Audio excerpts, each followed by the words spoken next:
So, welcome to Jumbo IS and welcome to our lecture series called Daily News in Shorts. In this lecture series, we cover a particular day's current affairs in a very short span of time so that you're left with your entire day to cover other parts of your UPSC syllabus as well. Now, just watching this lecture series within 30 minutes would be job half done because just after watching it, you need to revise it as well. And revision is very important since revision helps in consolidating these current affairs in your memory. Otherwise, you'll quickly forget them. Now, you can revise these current affairs from the notes provided by us, and these notes shall be available on our Telegram channel. Now, where can you find our Telegram channel? Just below this video in the comment section, you'll find a link. Just click on that link. It'll take you to our Telegram channel, and from there, you can download the notes for this lecture. All right, without further delay, let's quickly start today's session. But first, let's take a look at the topics we shall cover today. Okay, so here's the list of topics. So number one is SWAYATT Initiative on Government e-Marketplace, GEM Portal. Now, what is GEM Portal? What is this SWAYATT Initiative? We'll talk about this. Then recently, Ministry of Statistics and Program Implementation conducted Time Use Survey 2024. Now, this time use survey basically surveys our entire population and checks how we are spending our time. Whether we are spending our time towards paid activities, unpaid activities, leisure activities, social activities, everything is surveyed. Okay, so we'll talk about this time use survey. Then recently, a warning report has come out with respect to the usage of black plastics, especially in kitchen. There are various utensils that are made up of black plastics. There are various disposable plates, disposable spoons that are made up of black plastics, and black plastics are really harmful for human health. So we'll talk about this issue. Then recently, Prime Minister Narendra Modi and External Affairs Minister S. Jaishankar, along with many ambassadors, are in Assam. And there is a cultural event going on in Assam. Basically, the tea industry, the tea workers of Assam perform a cultural dance called Jhumoir Binandini. So they witnessed that cultural performance. So what is Jhumoir Binandini? Because art and culture of India is important part of our syllabus, so we need to cover this. And in the end, we'll talk about Chambal Gharial Sanctuary. Basically, we'll talk about gharials, a species, subspecies of crocodiles. Okay. So what is its connection with Chambal? What was in the news? Who are gharials? What is their conservation status? We'll talk about all these things. So these are the 5 topics that we will focus our attention on. Let's discuss them one by one, starting with SWAYATT Initiative on Government e-Marketplace. Okay. So basically, first of all, you need to know what is this GEM portal. Okay. Because this GEM portal is very important for you to understand what this SWAYATT Initiative was. Okay. So the thing is that government does a lot of procurement of different goods and services. Yes, let's suppose there is a government office and the government office requires pens, papers. So they will float a tender, and whoever bids the best for this tender will get this tender and will get the contract to supply pen paper to that office. Similarly, there are many goods and services procured by government. Now, earlier, this process of procurement and floating a tender was non-transparent and was plagued with a lot of corruption. Many of these businessmen used to bribe government officials so that the tender is in their favor, right? Because of non-transparency, corruption, there was a big problem. So what did the government do? Government said that most of its procurement, most of its small procurement shall happen through this online portal. Tenders would be floated on this online portal and bids would be invited on this online portal, and every process, each and every step of this process will go online. Okay, on this GEM portal called Government e-Marketplace portal. Now, this introduced transparency in government procurement. Okay. Now, within this GEM portal, government wanted to favor, well, basically small enterprises, women-led enterprises, enterprises led by disadvantaged groups, so that they can also sell to the government. They can also get the benefits of government procurement. They can get these tenders, right? So for that, government launched SWAYATT Initiative. Okay, and it has been 6 years that this SWAYATT Initiative was launched. It has completed 6 years. So to celebrate those 6 years, there was an event. Clear? So GEM commemorated 6 years of startups, women and youth advantage through e-transactions initiative, SWAYATT Initiative at New Delhi headquarters. Now, this initiative was launched on 19 February 2019 and was conceptualized with a clear objective of invigorating participation of women-led enterprises and youth and small enterprises and startups in public procurement. Because government procurement is a very prized possession for these enterprises. Okay, they want government contracts. Clear? So government wanted to favor women-led enterprises, youth, startups, disadvantaged enterprises. Okay, or enterprises led by disadvantaged groups. So within GEM portal, which is focused on government procurement, you launched SWAYATT Initiative. Okay, now, more about SWAYATT Initiative. So, rooted in GEM's foundational pillar. What was GEM's foundational pillar? Social inclusion. Disadvantaged sections of the society should be part of India's growth story. So, government procurement would also focus on startups, women entrepreneurs, MSCs, self-help groups, right? So, for that, SWAYATT Initiative was launched. Now, the initiative came under Ministry of Commerce and Industry, and it was integrated with GEM portal. The main aim was to enhance participation of women-led enterprises, startups, youth in public procurement. And 6 years of SWAYATT Initiative has yielded significant dividends, significant results. Okay, as you can see, 29,147 startups have been enrolled on GEM portal, which have done transactions worth of 35,000 crores, 3.93 lakh orders for the government. 1,77,786 women-led micro and small enterprises have been registered, have gotten orders on GEM portal, and they have done transactions or supplied material worth 46,000 crores. Okay. Plus, there are other advantages also. Initiative has significantly boosted participation with women entrepreneurs now comprising 8% of registered sellers on GEM portal. Okay. This amount of women-led MSEs. MSE stands for micro and small enterprises. Okay. Registered on GEM, fulfilling orders worth 46,000 crores. It has supported 29,000 plus startups with cumulative orders worth approximately 36,000 crores. Okay. So this has been the achievement. So whenever we'll talk about financial inclusion, whenever we'll talk about inclusive growth, we can also cite the example of SWAYATT Initiative on GEM. Okay, this is a step in the direction of inclusive growth, and inclusive growth is one of the most sought after objective of all policymakers in India. Okay, so yeah, that's about it. That's all you need to know as far as SWAYATT Initiative is concerned. Now we'll shift our focus to second news item, which is Time Use Survey 2024. So the National Statistical Office NSO conducted the first All India Time Use Survey during January-December 2019. So the first Time Use Survey was done in 2019. The second Time Use Survey was done in 2024 from January to December. And in this Time Use Survey, NSO basically sends its field agents to different households of the country. And they ask people questions. Questions related to how they have spent their time in the past year. Okay, so whether they spent their time in paid activities, that means they were employed. Unpaid activities, they did any form of unpaid labor.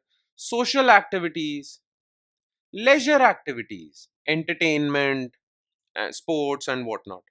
Okay, how did India's population spend its time? And different sections of India's population, how did women spend their time?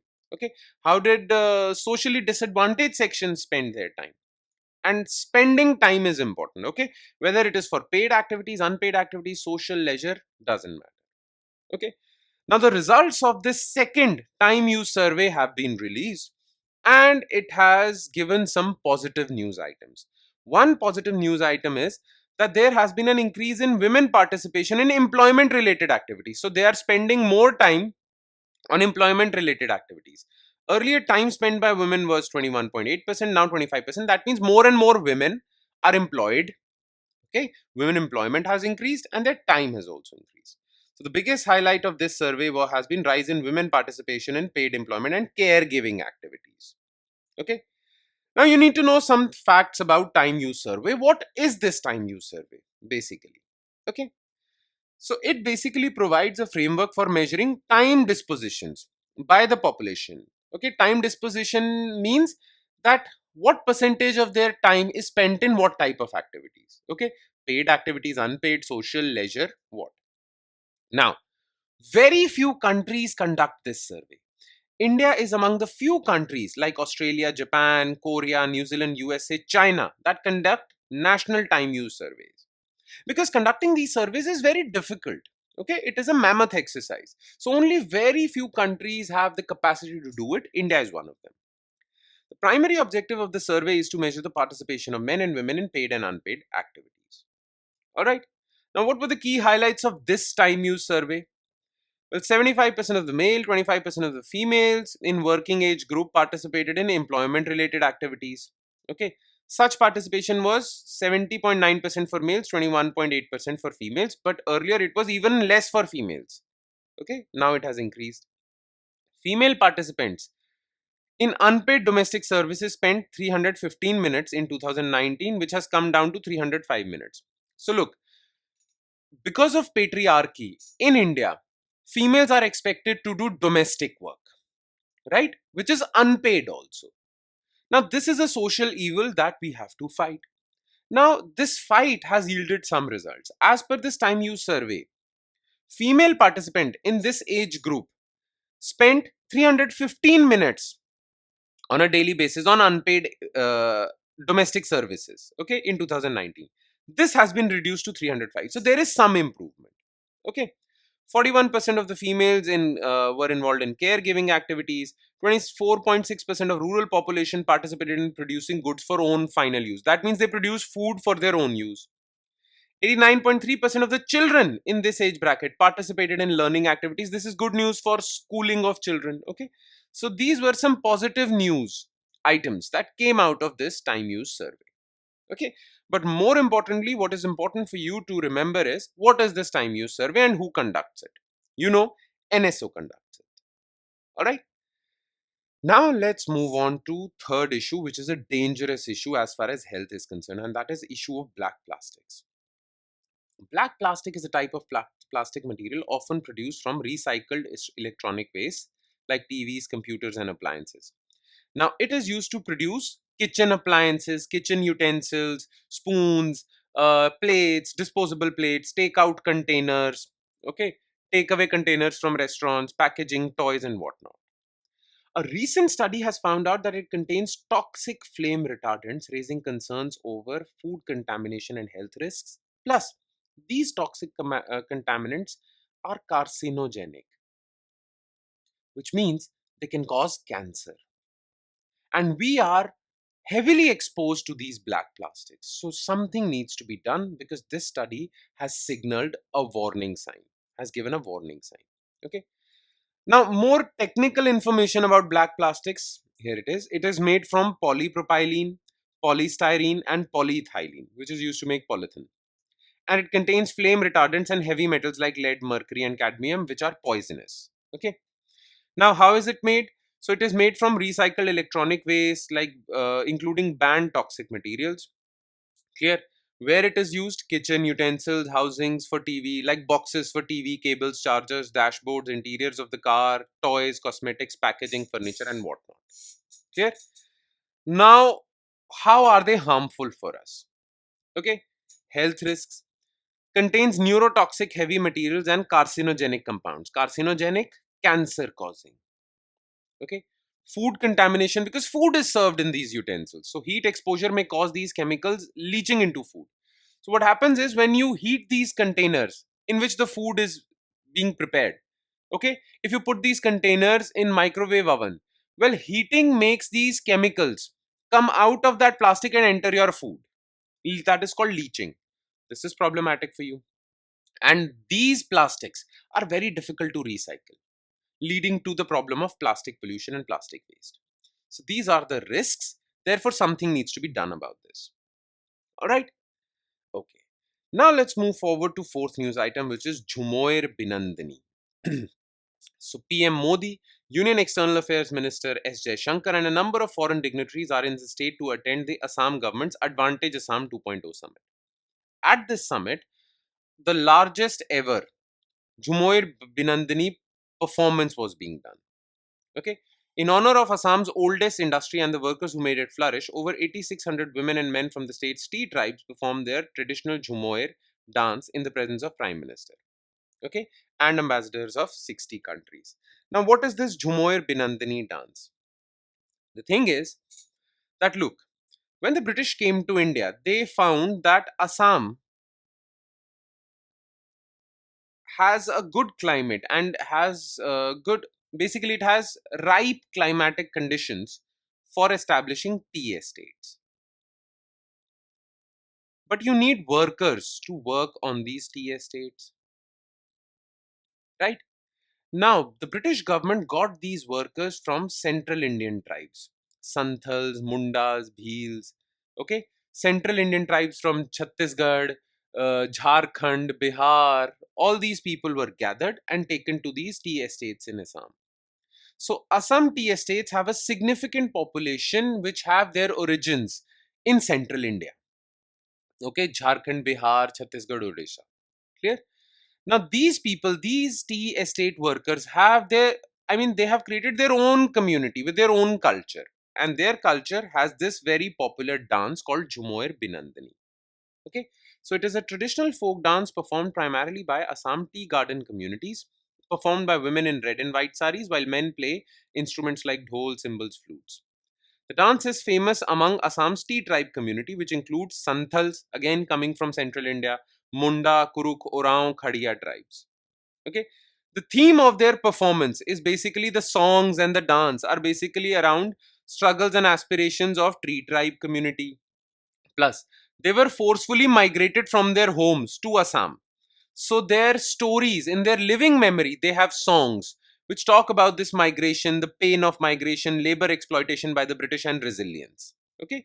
So these songs, the themes of these songs, these performances are these. Clear? Now, what is their historical origin? Originated with the tea tribe community who were migrants from Jharkhand, Odisha, Chhattisgarh, West Bengal. The British brought these workers to Assam for labor in tea plantations. Jhumoir became a symbol of cultural preservation. Okay, because these people were displaced, so they had to preserve their culture. They did this through that.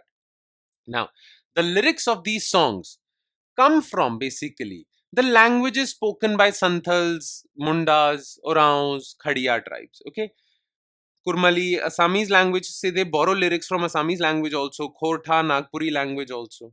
Okay, and that's all you need to know. Clear?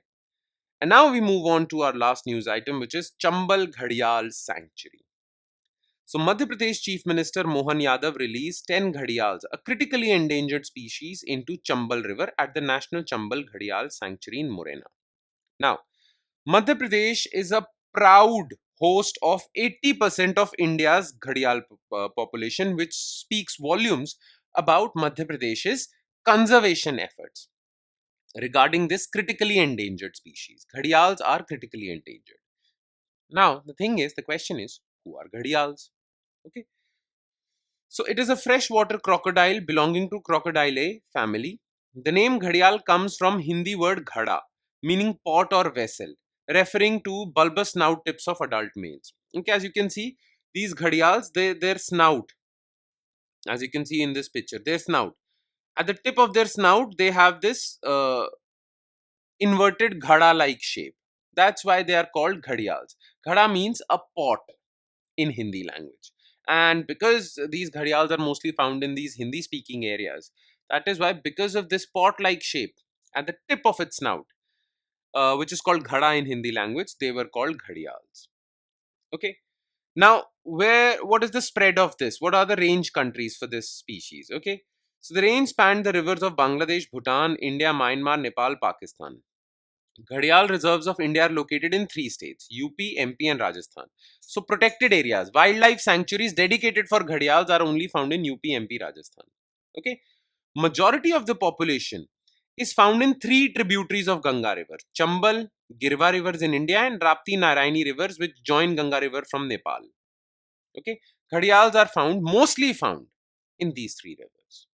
Okay. In other places like Bangladesh or Pakistan or Myanmar, well, their populations have significantly dwindled. Okay. Now, what types of threats they face? What are the conservation efforts? So, their conservation status is IUCN status is critically endangered, which is really bad. In sites which deals with illegal trade of animal parts, they are found in Appendix 1. India's Wildlife Protection Act puts them in Schedule 1, which gives the highest protection. Okay. Threats are overhunting for their skins. They are traded illegally in the international market: trophies, eggs, traditional medicine. Now, to conserve them, you need to know their basically breeding features. Okay. So, first of all, gharials are the most aquatic of all crocodiles. Crocodiles sometimes come on land, but gharials mostly prefer water. Okay. They mate during November and January and lay eggs March to May. At this point of time, they require the maximum protection. Okay. That is why conservation efforts are mostly concentrated around their breeding season. Clear? And that would be all. With that, we conclude today's session. Thank you so much for watching, everyone. And please do not forget to revise this lecture. It is very important. Otherwise, you'll quickly forget it. Okay. On that note, I'll be signing off. Thank you so much, everyone.